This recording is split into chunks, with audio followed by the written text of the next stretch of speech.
Hi friends, இன்னைக்கு நம்ம பார்க்க போற டாபிக் generalized coordinates. அப்புறம் Lagrangian for a system of particle, அதே மாதிரி per particle என்ன அப்படின்றத தான் நம்ம இன்னைக்கு பார்க்க போறோம். இந்த வீடியோ போறதுக்கு முன்னாடி நம்மளோட சேனல் உங்களுக்கு பிடிச்சிருந்துச்சுனா லைக் பண்ணுங்க, கமெண்ட் பண்ணுங்க, ஷேர் பண்ணுங்க, மறக்காம சப்ஸ்கிரைப் பண்ணுங்க. ஸோ ஃபர்ஸ்ட் generalized coordinatesக்கு முன்னாடி ஒரு ரெண்டு டாபிக் சொல்றேன். ஃபர்ஸ்ட் வந்து பாத்தீங்கன்னா configuration space. configuration space இது மெயினாக என்னென்னா ஒரு system of particle N particle வந்து ஒரு ஃப்ரீ ஸ்பேஸில் மூவ் ஆகுது, ஒரு ஸ்பேஸில் மூவ் ஆகும்போது அது அதோட பொசிஷன் என்ன, ஒரு சிங்கிள் பாயிண்ட்டோட பொசிஷன் என்னன்றதை நம்ம ஃபைண்ட் அவுட் பண்ண முடியும். ஸோ அதுதான் வந்து configuration space. Configuration space of the system of configuration of the system of n particle moving freely in space may be represented by position of a single point in 3n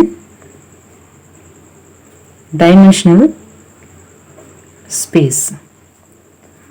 Configuration space na enna solranga, configuration of the system of n particles moves freely in space may be represented by the position of a single point in three dimensional space. So idha dhaan configuration space nu solranga. Next வந்து பாத்தீங்கன்னா degrees of freedom. Degrees of freedom அப்படினாலே minimum number of independent coordinates. இந்த minimum number of independent coordinates என்ன பண்ணும் அப்படின்னா ஒரு system of particle இருக்கு அப்படின்னா அந்த சிஸ்டம் ஆஃப் பார்ட்டிக்கலை வித் கன்ஸ்ட்ரெயின்ட்டோட ஸ்பெசிஃபை பண்ணுறதுக்கு இது யூஸ்ஃபுல்லாக இருக்குது. ஸோ இது டிகிரிஸ் ஆஃப் ஃப்ரீடம். அதுக்கு ஒரு ஈக்குவேஷன் இருக்குது, அது என்னன்னு சொல்கிறேன். Degrees of freedom is defined as minimum number of independent coordinates required to specify the system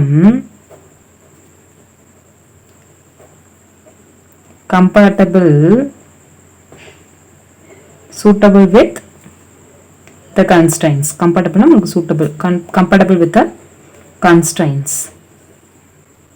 So இதில் என்ன ஈக்குவேஷன் இருக்குன்னு பார்த்தீங்கன்னா summation of I1 to Ci dqi equal to n. இது வந்து பார்த்தீங்கன்னா n constraintsக்கு இது வந்து பார்த்தீங்கன்னா n independent coordinates, n independent variables. So இது வந்து degrees of freedom. Configuration space na enna, system of particle n particle move ஆகுது, may be represented by position of a single point in three dimensional space. Degrees of freedom na minimum number of independent coordinates. இது எதுனா system of particle with constraint specify பண்றதுக்கு இது யூஸ்ஃபுல்லா இருக்கு. So கீழே equation சொல்லியிருக்கேன். இது n constraint இருக்கு, இது n independent variable. Next generalized coordinates.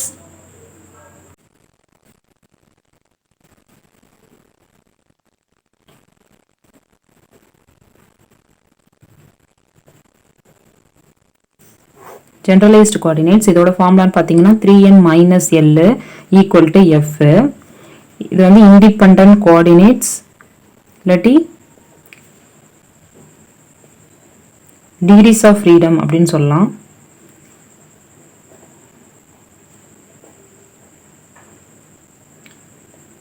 இதில் வந்து set of independent coordinates இருக்கு. இது வந்து ஒரு state configuration of a dynamical system.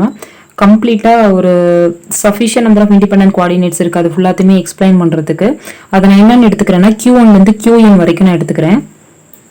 It is a set of independent coordinates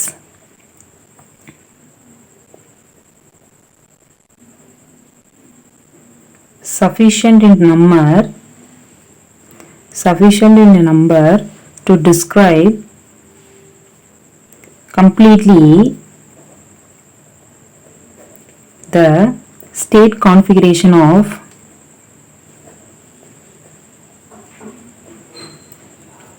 a dynamical system. அப்படின்னா என்ன, ஒரு ஏதோ ஒரு டைமென்ஷனில் அது மூவ் ஆகிட்டு இருக்கு, அதோட பொசிஷன் என்ன அப்படின்றது தான் அதோட மீனிங். டிஸ்கிரைப் பண்ணலாம் அதை. ஸோ இந்த Q1 QN அப்படின்னா generalised coordinates up to n வரைக்கும் நான் எழுதியிருக்கேன்.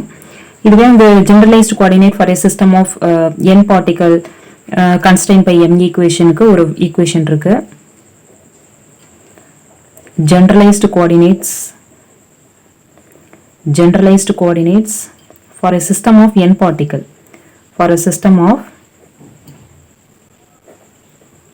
n particles constrained by m equation. நான் இங்கே constrained by m ன்னு எடுத்துக்கிறேன். அப்போ வந்து என்ன வரும் formula, n is equal to 3n minus m ன்னு வரும். இது வந்து நான் இந்த n எப்படி ரெப்ரசன்ட் பண்ணலாம், f கூட ரெப்ரசன்ட் பண்ணலாம். ரெண்டுமே இதுக்கு சிம்பிள் தான். n ன்னு எடுத்துக்கலாம், இல்லாட்டி f ன்னு எடுத்துக்கலாம். 3n minus m வந்து ஃபார்முலா. இது வந்து ஜெனரலைஸ்டு கோஆர்டினேட்ஸ். இதை சூஸ் பண்ணுறதுக்கு பார்த்தீங்கன்னா மொத்தம் 3 கண்டிஷன் இருக்கு. ஃபர்ஸ்ட் என்ன பண்ணும் அப்படின்னு பார்த்தீங்கன்னா, கான்ஃபிகரேஷன் ஆஃப் த சிஸ்டத்தை ஸ்பெசிஃபை பண்ணணும். ஸ்பெசிஃபை த configuration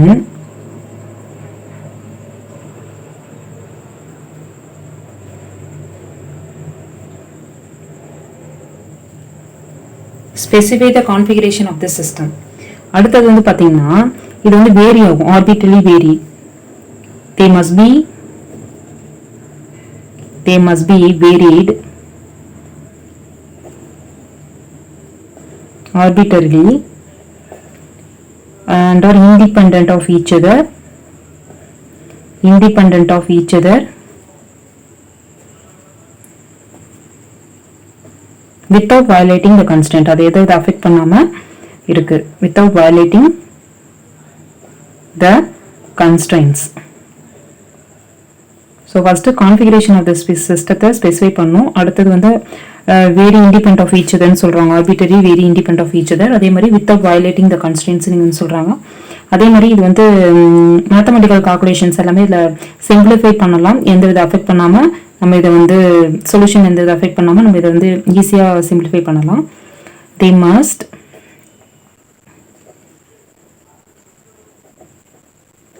must simplify mathematical calculations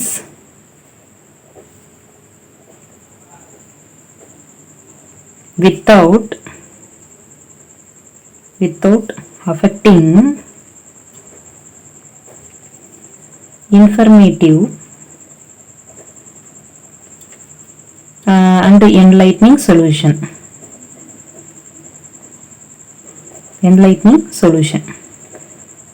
so இந்த பாயிண்ட் 3 பாயிண்ட் ஞாபகம் வச்சுக்கணும். சூஸ் பண்ணுறதுக்கு 3 இது. ஃபர்ஸ்ட் ஸ்பெசிஃபை, அடுத்தது வந்து வித்தவுட் வயலேட்டிங் த கன்ஸ்டன்ட், இது வந்து independent of each other, mathematical கால்குலேஷனை சிம்பிளிஃபை பண்ணலாம். ஸோ இதெல்லாம் அந்த சூசிங் கண்டிஷன் 3 ஞாபகம் வச்சுக்கணும். இப்போ ஃபார் எக்ஸாம்பிள் நான் XY கோஆர்டினேட் சிஸ்டத்தை எடுத்துக்கிறேன். இந்த 2 டைமென்ஷனல் ஸ்பேஸில் ஒரு பார்ட்டிகல் மூவ் ஆகுது அப்படின்னா இதோடைய ஜென்ரலைஸ்டு கோஆர்டினேட்ஸ் என்ன அப்படின்னா 1ன்னு வரும். இதில் இப்போ நான் ஜென்ரலைஸ்டு கோஆர்டினேட் சொன்னதுனால இது சொல்கிறேன். இதில் வந்து பார்ட்டிகல் வந்து எம்ன்ற ஒரு பார்ட்டிகல் இருக்கு, அது வந்து ஒரு சர்க்குலர் வகையில் மூவ் ஆகுது, XY பிளேனில் மூவ் ஆகுது அப்படின்னா நம்மளுக்கு ஜென்ரலைஸ்டு கோஆர்டினேட்ஸ் என்ன வரும்னா 1ன்னு வரும். இது வந்து இதுக்கு ஒரு எக்ஸாம்பிள், இது நல்லா ஞாபகம் வச்சுக்கணும். செகண்ட் எக்ஸாம்பிள் என்ன சொல்லலாம் அப்படின்னு பார்த்தீங்கன்னா, இது வேணால் நான் உங்களுக்கு மென்ஷன் பண்ணுறேன். இது எக்ஸாம்பிள் 1. இது என்னன்னு பார்த்தீங்கன்னா, particle of M constrained to move on a circle wire in XY plane அப்படின்னு கேட்டாங்க. ஜென்ரலைஸ்டு கோஆர்டினேட்ஸ் என்ன அப்படின்னு கேட்டால் 1. இதே வந்து motion of the particle constrained to move on the surface of the sphere. சர்க்கிளுக்கும் ஸ்பியருக்கும் நம்மளுக்கு டிஃபரன்ஸ் தெரியும், 2 டைமென்ஷனல் 3 டைமென்ஷனல். இதுக்கு என்ன வரும் அப்படின்னு பார்த்தீங்கன்னா, generalised coordinate the motion of particle constrained to move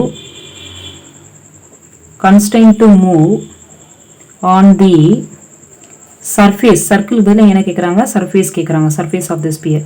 இங்கே கோஆர்டினேட்ஸ் என்ன வரும் அப்படின்னு பார்த்தீங்கன்னா 2ன்னு வரும். ஸோ இது வந்து நம்ம 1 மார்க்கில் பார்த்துக்கணும், இது important. Circle sphere 2 dimension 3 dimension, இல்லை ஜென்ரலைஸ்டு கோஆர்டினேட் 1ன்னு வரும், இல்லை ஜென்ரலைஸ்டு கோஆர்டினேட்ஸ் வந்து 2 வரும். இப்போ நான் உங்களுக்கு என்ன சொல்லியிருக்கேன், configuration space, degrees of freedom, generalized coordinates, அதை சூஸ் பண்ணக்கூடிய கண்டிஷன் என்ன, அப்புறம் 2 ப்ராப்ளம் உங்களுக்கு எக்ஸாம்பிள் சொல்லியிருக்கேன். நெக்ஸ்ட் பார்த்தீங்கன்னா லெக்ராஞ்சியன் ஃபார்முலேஷன். லெக்ராஞ்சியன் ஃபார்முலேஷனில் மெக்கானிக்ஸ் ஆஃப் அ பார்ட்டிகளும் mechanics of a system of பார்ட்டிகளும். இப்போ நீங்கள் ஃபஸ்ட்டு மெக்கானிக்ஸ் ஆஃப் பார்ட்டிகல்லாம் சொல்கிறேன். Mechanics of a particle. இப்போ இதில் வந்து நிறைய டாபிக் இருக்குது. நம்ம வந்து மெக்கானிக்ஸ் ஆஃப் அ பார்ட்டிகல் வந்து சிஸ்டம் ஆஃப் பார்ட்டிகளோட கம்பேர் பண்ணி சொல்லலாம். அதாவது லீனியர் மொமெண்டம் சொல்லலாம், ஆங்குலர் மொமெண்டம் சொல்லலாம், எனர்ஜி எப்படி இருக்குன்னு சொல்லலாம். ஸோ இப்போ மெக்கானிக்ஸ் ஆஃப் அ பார்ட்டிகல் பொறுத்த வரைக்கும் நம்மளுக்கு லீனியர் மொமெண்டம் எப்படி வரும்னா, இப்போ நியூட்டன் செகண்டில் வச்சு சொல்லுவோம் லீனியர் மொமெண்டம். நம்மளுக்கு தெரியும் நியூட்டன் செகண்டில் அப்படி பார்த்தா F = dp/dt. ஸோ பிக்கு பதிலாக நம்ம mvன்னு போடுவோம். ஸோ p = mv வந்து ஒரு கான்ஸ்டன்ட். அப்போ நம்மளுக்கு வந்து F என்ன வரும், நம்ம ஒரு கான்ஸ்டன்ட் டிஃபரன்ஷியேட் பண்ணால் 0ன்னு வரும். ஸோ இது வந்து டேர்ம் 0. ஃபோர்ஸ் வந்து என்னவா இருக்கும், 0வாக இருக்கும். ஸோ இதை நல்லா ஞாபகம் வச்சுக்கும். அப்போ இந்த absence of external force linear momentum என்னவா இருக்கும், கன்சர்வ்டாக இருக்கும். ஸோ லீனியர் மொமெண்டம் எப்போ கன்சர்வ்ட் அப்படின்னு பார்த்தீங்கன்னா ஆப்சன்ஸ் ஆஃப் எக்ஸ்டர்னல் ஃபோர்ஸ். ஏன்னா 0, அதனால் ஆப்சன்ஸ் ஆஃப் எக்ஸ்டர்னல் ஃபோர்ஸில் நம்மளுக்கு வந்து லீனியர் மொமெண்டம் வந்து கன்சர்வ்டாக இருக்கும். அடுத்தது ஆங்குலர் மொமெண்டம். இப்போ நான் இதில் ஆங்குலர் மொமெண்டம் சொல்கிறேன் அப்படின்னா, இப்போ லீனியர் மொமெண்டம்னா இங்கே என்ன நம்ம சொல்கிறோம், P வச்சு சொல்கிறோம். ஆங்குலர் மொமெண்டம்னா இங்கே என்ன சொல்லுவோம்னா J வச்சு சொல்கிறோம். இப்போ நம்ம ஃபார்முலா என்னன்னு பார்த்தீங்கன்னா J vector = R vector cross P vector. இன்னும் டவுன்னு ஒரு ஃபார்முலா தெரியும், R vector cross F vector. இப்போ டவுன்றது என்ன அப்படின்னு பார்த்தீங்கன்னா dJ/dt தான் டவு. அப்போ நான் அதை சப்ஸ்டியூட் பண்ணுறேன் ஜேக்கு பதிலான்னு பார்த்தீங்கன்னா R வெக்டார் கிராஸ் P வெக்டார்னு வரும். ஸோ இது வந்து ஜேன்றது கான்ஸ்டன்ட். இப்போ டவுன் வந்து பார்த்தீங்கன்னா இப்போ நம்ம எக்ஸ்டர்னல் ஃபோர்ஸ் 0வாக இருக்கும்போது லீனியர் மொமெண்டம் கன்சர்வ்டுன்னு சொன்னோம். இங்கே என்ன கண்டிஷன் வரும்னு பார்த்தீங்கன்னா டவு வந்து 0வாக இருக்கும். அதாவது dJ/dt வந்து பார்த்தீங்கன்னா 0. ஏன்னா ஜே வந்து கான்ஸ்டன்ட். J constant. ஜேன்றது என்ன R × P. இது கான்ஸ்டன்ட்டாக இருக்கிறதுனால கான்ஸ்டன்ட்டை டிஃபரன்ஷியேட் பண்ணும்போது 0 ஆகும். ஸோ டார்க்கும் நம்மளுக்கு 0 ஆகுது. அப்போ இந்த ஆப்சன்ஸ் ஆஃப் எக்ஸ்டர்னல் டார்க்கில் நம்மளுக்கு என்னவா இருக்கும் அப்படின்னு பார்த்தீங்கன்னா angular momentum of the particle வந்து கன்சர்வ்டாக இருக்கும். ஸோ இது வந்து மெக்கானிக்ஸ் ஆஃப் பார்ட்டிகலில் angular momentum. Next kinetic energy and potential energy. இதோட சம்மேஷன் தான் வந்து பார்த்தீங்கன்னா டோட்டல் எனர்ஜி. இந்த டோட்டல் எனர்ஜி அப்படின்னு பார்த்தீங்கன்னா என்னவா இருக்கும், டோட்டல் எனர்ஜி எப்படி ரெப்ரசென்ட் பண்ணலாம்னா E = T+Vன்னு எழுதலாம். அதாவது இந்த டோட்டல் எனர்ஜி ரெண்டுத்தையும் ஆட் பண்ணால் நம்மளுக்கு என்ன வரும்னா கான்ஸ்டன்ட்டாக இருக்கும். அதாவது sum of kinetic energy and potential energy of a system form of a particle remains கான்ஸ்டன்ட்டாக இருக்குது. ஸோ வந்து energy. So mechanics of a particle பொறுத்த வரைக்கும் லீனியர், ஆங்குலர் மொமெண்டம், எனர்ஜி எல்லாமே கன்சர்வ்டாக இருக்குது. இதில் எக்ஸ்டர்னல் ஃபோர்ஸ் 0வாக இருக்கும்போது, இதில் எக்ஸ்டர்னல் டார்க் 0வாக இருக்கும்போது, ரெண்டுத்தோட சமேஷன் வந்து பார்க்கும்போது நம்மளுக்கு கான்ஸ்டன்ட்டாக இருக்குது. ஸோ இது வந்து மெக்கானிக்ஸ் ஆஃப் அ பார்ட்டிகலுக்கு. இந்த மெக்கானிக்ஸ் ஆஃப் அ பார்ட்டிகலுக்கு ஒரு எக்ஸாம்பிள் சொல்லணும்னா ஆட்வுட் மிஷின் சொல்லலாம். இதோட எக்ஸ்பிரஷன் என்ன வரும்னு பார்த்தீங்கன்னா T வந்து m1 m2 2g divided by m1 plus m2. அடுத்து நம்ம பார்க்க போகிறது வந்து mechanics of a system of particle.